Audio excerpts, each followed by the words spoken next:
Wednesday was also the day when the government's Levelling Up and Regeneration Bill returned to the Commons. But in a reminder that Rishi Sunak's honeymoon as PM has been shorter than his trendy suit trousers, some 50 backbench MPs had signed an amendment which would ban mandatory housing targets in England. Sensing that discretion was the better part of valour, Housing Secretary Michael Gove pulled the vote. Yet what didn't go away was the Tory tensions between those who believe targets are the only way to drive up house building and those who think they're utterly unconservative. Bob Seeley is MP for the Isle of Wight and a leading opponent of the government's plans. Rachel Wolfe is the co-author of the 2019 Conservative Manifesto and a founding partner of the polling company Public First. I asked Bob why he wasn't sticking to the Tory manifesto promise to make the planning system simpler. Well, we do want to make the planning system simpler for the public, and we are very much interested in working with the government and not just defeating it or playing silly political games. And what we want is a planning system which is community-centric, which is environmentally friendly, and which drives regeneration. And what we despair of is low density, out of town, car-dependent, unclimate-friendly, soulless, greenfield housing estates, which the development industry has been far, far too reliant on. And what we want to see is to disincentivise greenfield and massively incentivise brownfield. So you revive communities, you do good things for the environment doing so, and you help regeneration as part of that. So that's our goal.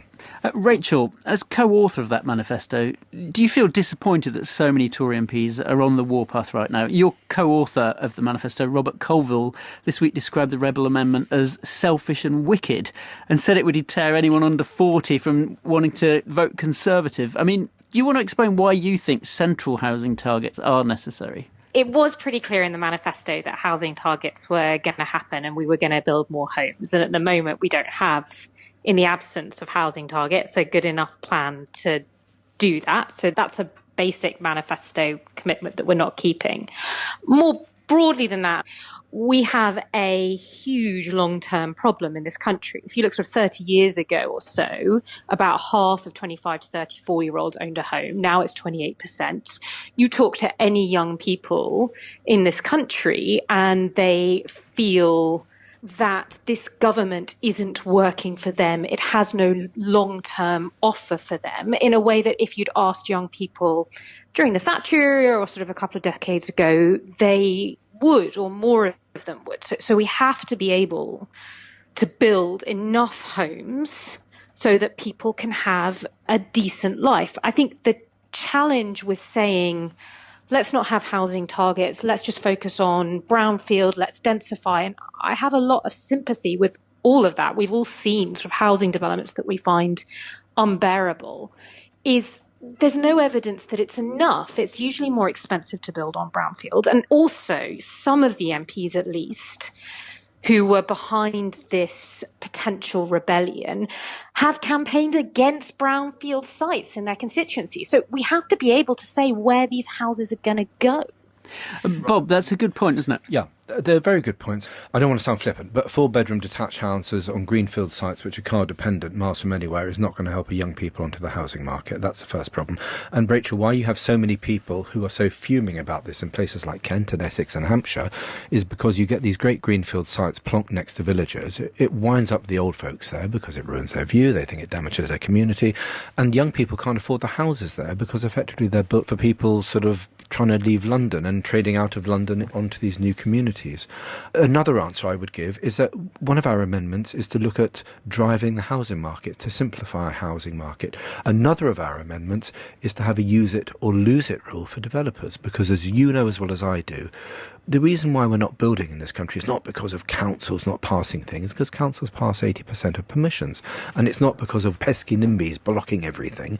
We know the reason why housing isn't getting built is because there are nearly 1 million permissions sat on by the big land cartels, these development companies that are effectively land cartels that release land for housing very slowly because they want their share price to remain high, they want the land price to remain high, they want the house price to remain high, and they want their bonuses to remain high. Rachel, how do you answer to that point? Is that the simpler option? One of the really big reasons why you're getting these building up of planning permissions that are then not developed is precisely because the planning system is so unbearably complicated that people feel they need to apply well in advance. The reason that there's a link between people not being able to get their first home or first flat and the building of new development is there is a simple mismatch of supply and demand. There is a simple mismatch over the number of dwellings, including for people who want to have a family, and demand for it. Unless we radically increase the number of homes in this country, that is going to become more and more of a problem with every year that passes. Rachel, finally, do you think there is a compromise that's possible here, that actually Michael Gover's pulled this to make sure there wasn't a government defeat? Do you think there could be hammered out some kind of compromise between both sides? Honestly, no, probably not. But I think that if there is a plan that clearly provides the number of houses that we need on the speed that we need them, I and most other people are fairly agnostic about how. I think that is what we don't have at the moment. And to go back to the bigger picture, what we have decided to do is move away from a manifesto commitment and to nothing. And what is going to kill the Conservatives is if they cannot come together behind a solution that clearly offers a future for people. And that has to be the job of the next couple of years. Bob, finally to you. I'm going to be much more positive than Rachel because I'm a glass half full kind of person. Of course we'll find a compromise, and of course we're going to make this work, and we're going to go into the next election with a really great offer. But it's going to be community centred, it's going to be regeneration centred, and it's going to be environmentally centred. Bob Seeley and Rachel Wool.